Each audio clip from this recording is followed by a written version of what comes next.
네, 한 주간에 있었던 정치권 이슈 짚어보는 시간입니다. 오늘은 이현종 문화일보 논설위원, 박창환 장한대 교수와 함께합니다. 안녕하세요. 네, 어서 오십시오. 자, 윤석열 대통령 취임 한 달을 맞았습니다. 이 한 달 동안의 행보에 대해서 여러 가지 평가가 나오고 있는데 관련된 영상 먼저 보시고 대담 시작하도록 하겠습니다. 사람에 대한 비위나 이런 정보 캐는 거 있죠? 그거는 안 하는 게 맞아요. 그래서 내가 민정수석실 없앤 겁니다. 대통령 집무실도 시위가 허가되는 판이니까 과거에 민변 출신들이 아주 도배를 하지 않았습니까? 내일 우리 기자분들 만나니까 아침 인사를 뭐로 해야 될지 모르겠다. 아침 식사도 잘 하셨습니까? 취임 한 달째인데 국민께 한마디 해주실까요? 제가 어제 말씀드렸잖아요. 일이 중요하지 무슨 한 달 되고 100일 되고 한다고 해서 거기에 무슨 특별한 의미를 둘 필요가 있냐. 매일 아침 대통령께서 출근하시면서 기자들을 만나는 것 얼마나 신선하고 좋아요. 반드시 거기에서 윤석열 대통령이 큰 실수를 하게 될 것이다. 지금도 내가 보기에는 황홀경에 빠져 있다고 봐요. 대통령이 얘기하는 거를 그렇게 해서 안 됩니다 하는 이런 얘기를 하는 분들이 있어야 되는데 예. 자, 먼저 이현종 위원님. 조금 전에 윤석열 대통령도 직접 얘기했어요. 일이 중요하지 한 달 됐다고 이거 특별한 의미 둘 필요가 있느냐 이런 얘기를 했는데 그럼에도 불구하고 이 한 달이라는 기간 동안 긍정적인 부분, 부정적인 부분 여러 가지 나오지 않겠습니까? 좀 총평을 좀 해주신다면요. 일단 제가 기자의 입장에서 보면 기자라는 게 뉴스가 만들어져야 되잖아요. 그렇죠. 그러면 사실 대통령의 직접적인 멘트가 나온다는 거는 이건 대단한 변화입니다. 예전 같으면 청와대 관계자 이런 식으로 해서 이제 이야기가 나왔지만 그렇죠. 1년에 한 번 대통령한테 질문할 수 있는 기회가 있었습니다. 연초 신년 기자회견 정도만 대통령을 직접 볼 수 있었고 그것도 기자들 몇 명밖에 질문을 못 하는 거잖아요. 근데 매일같이 대통령한테 질문할 수 있다는 거. 그 대통령은 답변하든 하지 않든 간에 어쨌건 매일매일 중요한 이슈에 대해서 대통령한테 직접 질문하고 들을 수 있다는 게 저는 큰 변화라고 봅니다. 물론 지금 박지원 전 원장이나 김종인 전 위원장 같이 이제 이게 문제가 될 수 있다고 이야기를 하겠지만 그러나 예전에 루즈벨트 대통령이 노변정담이라는 그런 라디오 프로그램을 매일 하면서 사실 국민들과 거리감을 굉장히 가까워졌고 공감대를 많이 키웠던 전례가 있습니다. 물론 윤 대통령이 어떤 말에 있어서 조금의 실수는 있을 수 있겠죠. 그렇지만 전체 큰 차원에서 보면 결국 이제 국민들과의 어떤 직접 소통을 통해서 공감대를 넓혀 나갈 수 있다. 즉 대통령의 어떤 이야기에 대해서 국민들이 매일같이 대통령의 이야기를 들을 수 있다는 거. 그리고 거기에 대한 공감대를 가질 수 있다는 거. 저는 오히려 실수보다는 긍정적 효과가 더 클 것이다. 그런 면에서 이 용산으로 이제 대통령실을 이전했지 않습니까? 그런 효과와 더불어서 이 소통의 방식의 획기적인 변화라는 게 결국은 이거는 새로운 동력을 얻을 수 있다. 물론 기존의 관점에서 보면 불안불안한 부분도 있겠죠. 그렇지만 대통령이 국민과 소통을 많이 한다는 것은 저는 긍정적 효과는 더 클 것이다. 이렇게 예측하고 있습니다. 우리 이현종 의원이 이게 공감대 형성이라는 부분에서 이제 점수를 좀 높게 주셨어요. 우리 박창환 교수는 어떻게 좀 보세요? 네, 도어 스태핑에 대해서 기자들은 환호를 하더라고요. 정말 1년에 한 번 얼굴 보기도 힘들었던 대통령과 질의응답을 직접 한다는 거에 대해서 이러면 뭔가 바뀌겠구나 이런 얘기를 그 자리에 참가했던 기자분들한테 많이 들었거든요. 자, 그런데 이 도어 스태핑 한 이유가 뭡니까? 국민과 소통하겠다는 겁니다. 그렇죠. 아까도 노변정담 얘기하셨지만 국민들이 대통령에게 듣고 싶은 얘기가 있습니다. 위로받기를 원하고 그리고 뭔가 새로운 희망과 기대가 섞인 이야기를 듣고 싶은 게 대통령으로부터 국민들이 듣고 싶은 얘기일 겁니다. 근데 문제는 기자들과 소통은 굉장히 잘 되는지 모르겠는데 그것의 결과물인 대통령의 발언을 통해서 국민들이 속이 시원하고 뭔가 희망과 기대를 갖기는커녕 오히려 답답함이 쌓인다 그러면은 과연 물론 앞으로는 잘하겠지라고 하는 기대감은 있지만 지금 한 달 동안의 대통령의 그 도어 스태핑 속에서 어떠한 기대와 어떠한 희망을 갖게 됐는지에 대해서는 굉장히 물음표예요. 오히려 더 답답함이 쌓이는 측면들도 있다. 좀 이런 부분들 때문에 아까 박지원 전 원장도 자칫 실수가 나올까 봐 굉장히 우려스럽다라고 하는 얘기인데 위험선상을 굉장히 달리고 있다고 봅니다. 잘하면 국민들에게 희망을 주는 거지만 말 잘못할 경우에는 굉장히 위험스러운 상황으로 갈 수도 있기 때문에 보면서 좀 답답한 측면도 있었다라고 봅니다. 네. 그런데 최근 지지율을 보면 윤석열 대통령의 지지율이 뭐 전임 대통령과 비교해서는 조금 낮은 수치기는 합니다만 이전에 비해서 조금 오르고 있는 것으로 보이거든요. 이건 네. 아무래도 이런 도어 스태핑 같은 것들이 국민들에게도 좀 좋게 평가를 받았을까요? 역대 대통령들의 지지율을 보면 초반기 때는 굉장히 높습니다. 뭐 네. 80% 가까이 가기도 하고요. 그러나 점점점 내려오는 법칙들이 있어요. 네. 나중에 이제 퇴임할 때 되면 뭐 거의 20% 뭐 이 정도 이제 퇴임을 하게 되는데 결국 이제 국정 동력이라는 게 점점점 꺼져간다는 의미가 있는 거거든요. 네. 그러니까 즉 초기에 뭔가 반짝하고 하다가 결국 이제 한 그 다음부터는 계속 정권 교체라든지 이런 이야기가 나올 수밖에 없는 구조인데 그런 측면에서는 윤석열 대통령이 출발에서는 상당히 어쩌면 역대 대통령보다 낮은 출발을 하고 있습니다. 네. 근데 중요한 거는 이게 점점점 올라갈 수 있다는 가능성. 저는 이게 어떤 면에서 보면 큰 힘이 되지 않겠나 싶어요. 뭐 지금은 여러 가지 논란이 있을 수 있습니다. 대통령의 말에 대해서 너무 거칠다, 직선적이다 이런 이야기가 있을 수 있어요. 근데 이제 이게 점점 어떤 면에 수정될 수가 있는 거죠.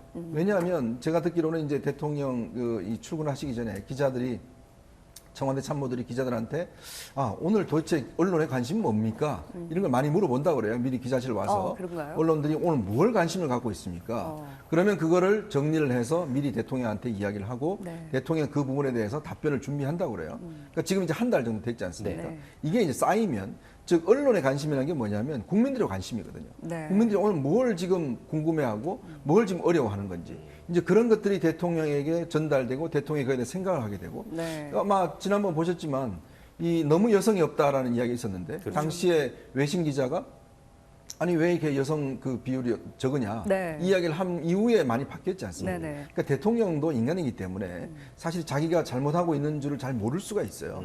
이제 그런 것들은 문제는 주변에서 이야기를 해줘야 되는데 네. 문제는 참모 집단은 그렇게 이야기하기 어렵습니다. 왜냐하면 대통령과 참모라는 관계가 한 번 잘못하면 잘릴 수 있잖아요. 근데 기자들은 그럴 수 않지 않습니까? 네네. 그러니까 그런 부분들을 기자가 해줘야 되는 거거든요. 대통령한테 쓴소리를 해주고 매일같이 그게 듣기 싫더라도 네. 그런 것들이 저는 쌓이고 쌓이면 대통령이 스스로가 교장할 수 있는 힘이 생기지 않겠는가 이제 그런 기대 때문에 기대를 하고 있습니다. 네, 박장원 교수님께서 보시기에는 뭐 아까 도어 스태핑 그 약식 기자회견에 대해서 그렇게 좀 우려를 표하셨는데 국민들이 보기에 어떤 점을 좀 좋게 평가했다고 보세요? 뭐 저는 지난 한 달 돌이켜 보면 윤석열 대통령이 지지율이 이제 뭐 지난주에도 53% 이번 주에도 53% 이렇게 횡보를 하고 있는데. 네. 윤석열 대통령의 지지율이 올라갈 수 있는 반등의 계기를 못 찾고 있다고 생각합니다.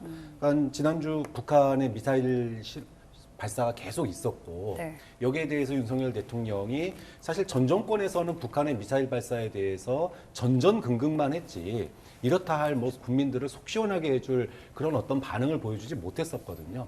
윤석열 대통령이 지난 한 주 동안 북한의 미사일 발사에 대해서 속 시원하게 네. 정말 북한을 성토하고 또 맞대응하는 우리도 미사일 발사하고 이런 면들은 국민들을 좀 속 시원하게 해준 측면이 있었다고 봅니다. 네. 근데 문제는 이런 그 지지율 반등의 어떤 그 전환점이 될 수 있는 이벤트가 있었음에도 불구하고 검찰 인사, 검찰 편중 인사 논란으로 그 지지율을 상승할 수 있는 부분들이 완전히 다 상쇄되어 버렸어요. 지금에 나왔던 지지율이 윤석열 대통령이 올랐다고 보기는 좀 어렵다고 그렇죠. 보시는 뭐 건가요? 또 갤럽 조사 같은 경우에 보면은 뭐 지난주에도 53%, 이번 주에도 53% 횡보니까 부정평가가 줄어든 건 그럼 뭐 왜 이유가 뭐라고 보세요? 저는 이제 기대감이 네. 아직까지는 윤석열 대통령에게 대한 기대감이 네. 그렇게 커지고 있지 않다라는 게 가장 큰 문제점이라고 봐요. 그러니까 지난 한 달 동안 국민들이 가장 지금 체감하고 있는 문제가 물가 문제입니다. 네. 근데 한 달 동안 물가 대책이 지금 나온 게 별로 없어요. 그러니까 이 정말 자고 나면은 정말 무서울 정도로 물가가 올라가는데 네. 이 부분에 대해서 아직까지는 좀 시장에 맡겨놓고 있는 듯한 분위기거든요. 그러니까 이 부분들에 대한 어떤 걱정 또는 우려 이런 네. 것들이 굉장히 큰데 이것을 좀 달랠 수 있는 사실 지금 화물연대 파업도 어떻게 보면은 이 경유값 인상, 물가 인상으로부터 촉발되는 거거든요. 네. 좀 그런 측면에서 좀 뭔가 획기적인 물가 대책이 나온다면 국민들이 좀 더 중도층까지도 윤석열 정권에 대해서 좀 더 기대감을 높이는 그런 계기가 되지 않을까 생각합니다. 네. 지금 이제 박정환 교수가 잠깐 언급을 했지만 네. 윤석열 대통령이 여론조사에서 봤을 때 이제 부정평가를 보면 검찰 편중 인사 부분에서 가장 높은 위치를 차지하거든요. 그렇죠. 네. 자, 이 부분은 앞으로 조금 윤석열 대통령이 좀 가져가야 할 숙제가 아닌가 싶기도 하고요. 그러니까 윤석열 대통령이 아마 이제 그런 측면이 있는 것 같아요. 본인이 정치를 처음 하시잖아요. 네. 그러니까 예전에 정치인들이나 대통령들 같은 경우는 정치를 그동안 해왔기 때문에 이제 그 측근들이라는 사람들이 있습니다. 네. 아마 이제 정치적 관계를 맺어서 그 측근들이 사실은 이제 청와대를 들어가고 핵심적인 참모 역할을 하잖아요. 네. 근데 윤석열 대통령 입장에서 보면 지금 정치인들 잘 몰라요. 그러니까 지금 선거 기간 중에 만난 분들이잖아요. 그런데 이제 검찰 쪽에서는 본인이 보니까 오랫동안 같이 해온 이 사람들이 있단 말이에요. 능력도 알고. 그러니까 아마 이제 이분들을 좀 초기에는 적극적으로 기용을 해서 해야겠다. 또 하나 이제 문제는 윤 대통령이 그동안 이제 검찰에 있으면서 권력 기관들을 많이 본 것 같습니다. 금감원이라든지 국정원이라든지 보면서 아 이렇게 하고는 안 되겠다. 본인이 워낙 권력 기관의 내밀한 부분을 알고 있으니까 네. 지금 금감원을 대표적으로 한다면 이복현 지금 금감원장을 임명을 했는데 금감원이 그동안 역대를 보면 대부분 금융계 쪽 사람이라든지 기재부 사람들이 되어 왔거든요. 그런데 생각해 보십시오. 지난 문재인 정권 때 라임 옵티머스 펀드, 디스커버리 펀드 이런 문제, 그다음에 지금 은행에서 잇따라 터지고 있는 대형 횡령 사건들 이런 것들 막아내지 못했거든요. 왜 이럴까? 그러면 이게 뭔가 좀 강력한 어떤 금융감독원이 뭔가 역할을 하지 못한 게 아닌가? 이런 발상에 출발하는 거죠. 그래서 이 부분에 대한 수사 경력도 가지고 있고 경험을 가지고 있는 이복현 금감원장이 적절하겠다라고 이제 임명한 것인데 문제는 이제 청와대 안에 참모들도 다 검찰 출신들을 그렇죠. 하다 보니까 이게 너무 커 보인다는 이제 그런 지적들이 있을 겁니다. 네. 저는 아마 이거는 조금씩 수정이 되어 나갈 걸로 봐요. 왜냐하면 지금 이 윤 대통령 입장에 생각해 보면 뭔가 초기에 뭔가 실수 없이 잘 해야 되는데 뭔가 손발을 맞출 사람이 그동안 맞춰왔던 사람밖에 없잖아요. 이제 그런 측면을 저는 이해되는 것인데 문제는 이제 앞으로 정치를 이제 쭉 이제 하다 보면 조금의 아마 인사의 폭 자체가 넓어지지 않을까 그런 기대를 하는데 물론 이게 계속 이렇게 된다 그러면 그 좀 문제는 있겠죠. 그렇지만 아마 앞으로 이 부분은 성과가 나타나면서 이제 좀 수정될 거라고 봅니다. 이런 부분들을 해서 과연 금감원의 변화가 있는 건지 뭐 등등의 성과가 나타난다면 저는 조금씩의 변화가 있을 수 있다 이런 생각이 듭니다. 그 부분은 이제 앞으로 좀 시간을 가지고 조금 이제 지켜봐야 되는 부분인 것 그렇습니다. 네. 그리고 지난 금요일에는 윤석열 대통령이 국민의힘 지도부와 처음으로 오찬 회동을 가졌는데요. 사실 저희 입장에서는 최근에 일어나고 있는 국민의힘 내부 상황, 그 갈등에 대해서 윤석열 대통령이 어떤 입장을 밝힐까가 굉장히 궁금했는데 이 부분에 대해서는 구체적인 언급이 없었습니다. 좀 멀리 떨어져서 지켜보겠다라는 입장으로 봐야 될까요? 아유, 윤석열 대통령 속마음은 속이 타겠죠. 아니, 임기 시작한 지 이제 한 달 조금 넘었고 인사 이제 간신히 마무리된 상황인데 대통령의 지금 뭐 물가 문제, 대북 문제 굉장히 머리 아픈 상황들이 많습니다. 자, 이런 상황에서 열심히 일하고 있다는 모습 보여주기도 사실 급한데 이게 국민들하고 언론에 보여지는 것은 여권 내에서 또 여야 내에서 어떤 주도권 다툼만 보여진단 말이에요. 그러면 윤석열 정치권 바깥에 있다가 이번 갑자기 이제 입문해서 대통령이 된 윤석열 대통령 입장에서 보면 정치권에 대해서 굉장히 뭐라 그럴까요? 좀 화도 나고 좀 그럴 거예요. 하고 싶은 말 많지만 그런 모습이 자칫 여소야대 전국에서 여권의 분열 또는 대통령의 어떤 그 여당 장악 이런 걸로 비춰질까봐 우려스러워서 말을 좀 아낀 측면이 있다고 봅니다. 하지만 속마음은 굉장히 부글부글했을 거다. 그리고 사실 그 당 중진과 이준석 대표 간의 그 갈등에서도 뭔가 이제 이준석 대표의 손을 들어준 거 이런 거는 겉으로 봤을 때 어떤 대의 명분이 있는 거 여기에다가 딱 조금 더 힘 실어주고 그리고 분란은 가급적이면 국민들 앞에서 보여주지 않도록 뒤에서 조용히 이렇게 하기를 원하는 이런 부분들은 충분히 아마 전달되지 않았을까. 이것 때문에 정진석 의원 같은 경우에도 결국은 이제 더 이상 확전을 않고 멈춘 게 아닌가 이렇게 추측이 됩니다. 윤석열 대통령이 이준석 대표에게 힘을 실어준 건가요? 뭐 이준석 대표 개인에게 힘을 실어줬다기보단 어쨌든 우크라이나 간 것에 대해서 개인 정치내 뭐내 이제 분란들이 있었는데 대통령이 어쨌든 이준석 대표 귀국하고 나서 거기에 대해서 뭐 잘 갔다 왔다는 식의 어떤 그 좋은 평가를 해줬지 않습니까? 이런 부분들은 좀 대의 명분, 명분이 있는 쪽에다가는 어쨌든 힘을 실어주고 분란을 최소화하겠다 이런 어떤 의지를 보여준 거라고 봅니다. 사실 이 갈등의 시발점이 그 우크라이나 방문이었기 때문에 또 윤석열 대통령과 이 갈등 중심에 있는 이준석 대표와 거의 한 10분 가까이 우크라이나 얘기만 나눴다고 하죠.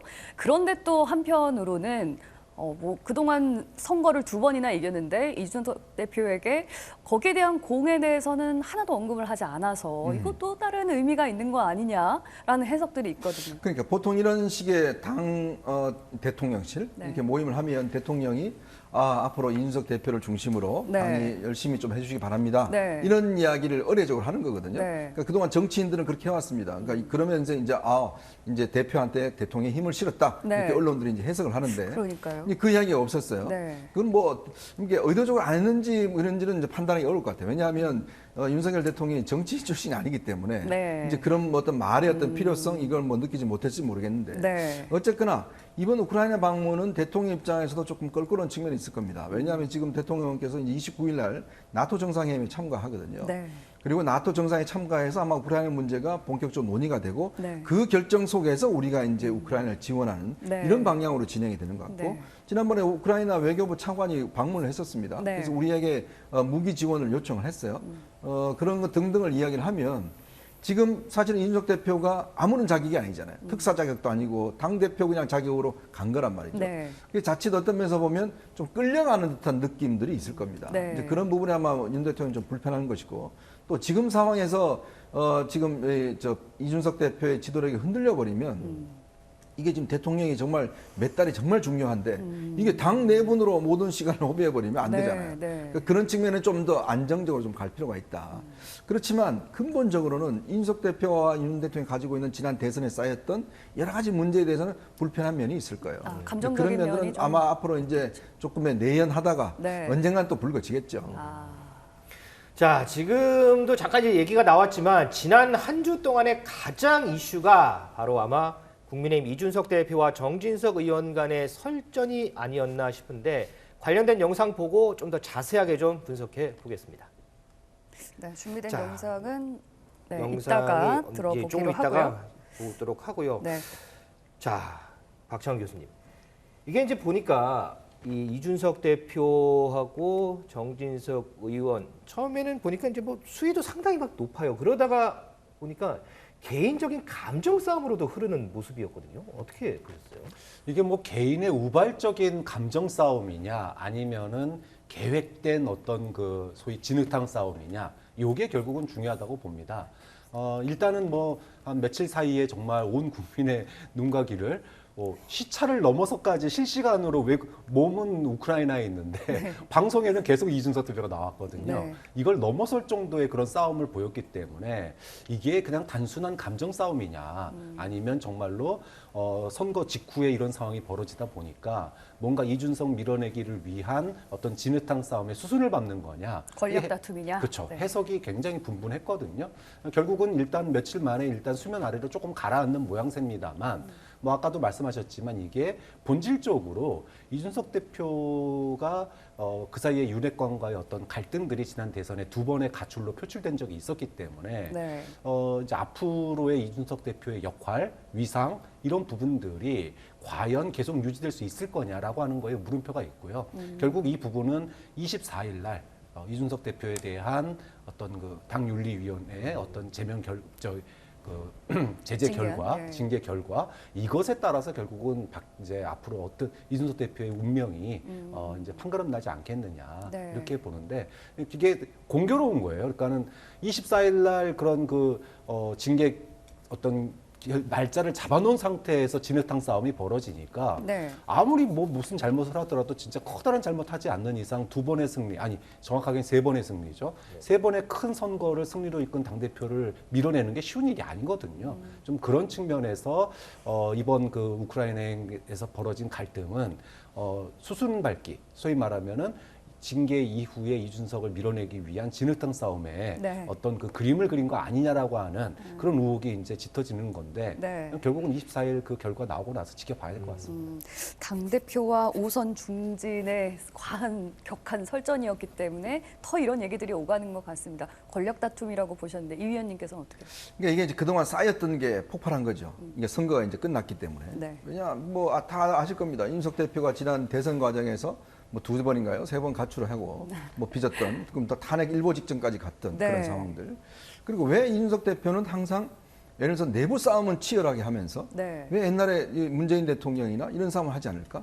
또 지금 당대표가 되면 예를 들어 지금 윤석열 정부가 제일 필요한 게 뭔가 이제 정책적인 어떤 변화, 정책적인 추진력이잖아요. 네. 윤석열 대통령이 국무회의에서 반도체 문제를 그렇게 많이 이야기를 했습니다. 그런데 이준석 대표는 한마디도 언급하지 않아요. 네. 계속적으로 당내 문제만 파고드는 거죠. 그것도 당 5선 중진이 이야기한 거를 추태라고 이야기를 했습니다. 네. 그러면 누구나 문제 제기할 수 있잖아요. 왜 우크라이나 왜 갔냐 지금. 네.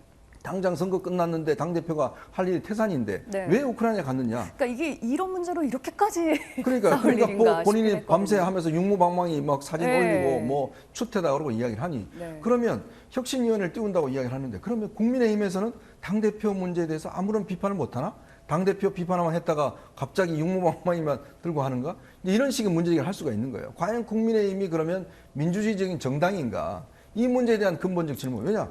당 5선도 당대표에 대해서 비판하면 저렇게 심하게 당하는데 네. 누가 이준석 대표에 대해 비판할 수 있을까? 이런 문제가 생기는 거거든요. 네. 그러니까 이준석 대표는 상대방하고 자기 싸울 때는 열심히 싸웁니다. 네. 그런데 자기에 대한 비판에는 참지를 못해요. 이제 그게 결국 지난 대선 때 20대 여성이라든지 이런 쌓여온 문제가 있거든요. 네. 그렇다면 앞으로 2년 뒤에 총선을 해야 되는데 과연 저런 노선을 갈 경우에 2년 총선은 어떻게 될 것인지 네. 이런 당내에 어떤 여러 가지 회의론들이 있단 말이에요. 네. 이제 그거를 과연 이제 어떻게 극복할 것이냐가 관건인 것 같고 저는 뭐 24일날 징계 여부를 떠나서 네. 이제 그런 부분에 대한 이준석 대표의 정말 진지한 반성이 좀 있어야 된다. 왜 자신의 문제에 대해서 이렇게 당원들이나 비판하는 것인지 네. 물론 성과도 있습니다. 그 네. 폄훼할 생각이 없어요.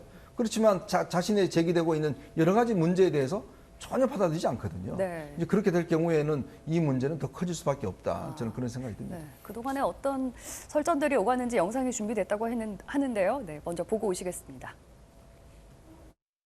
제가 무슨 누구 뭐 이준석 대표 악감정 가지고 한 것도 아니고 무슨 당권 투쟁하는 것도 아니고 아니 명색이 그래도 최다선 의원으로 이렇게 있는데 제가 단송장이 아닌 이상 필요할 때 필요한 얘기는 하는 거 아닙니까? 제가 이준석 대표도 당의 기여도가 많이 있는 사람이고 더 잘 살아는 의미로 제가 노파심에서 정치 선배로서 얘기할 수 있는 거 아니겠습니까? 그렇죠.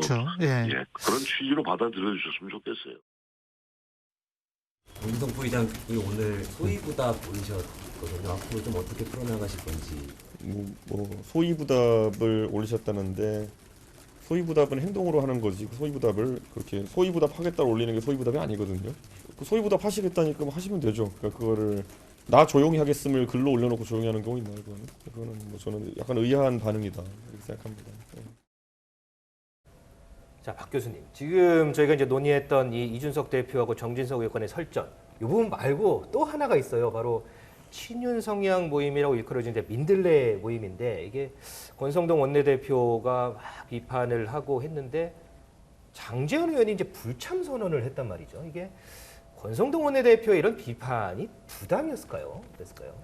아마 부담스러웠겠죠. 지금 아까도 잠깐 말씀드렸지만 이미 당내에서의 주도권 경쟁이라고 하는 게 국민들 눈에 밥그릇 싸움으로 보이기 시작을 했습니다. 자, 여기에 소위 말해서 윤핵관 중에 윤핵관이라고 하는 장제원 의원이 주도하는 모임이 만들어진다? 이러면 누가 보더라도 친윤 내에서의 주도권 싸움이 시작됐구나라고 해석될 수밖에 없는 부분이 있어요. 그러니까 이준석 대표도 또 권성동 원내대표도 다 우려를 표시하니까 이게 대통령 눈에 어떻게 보일까?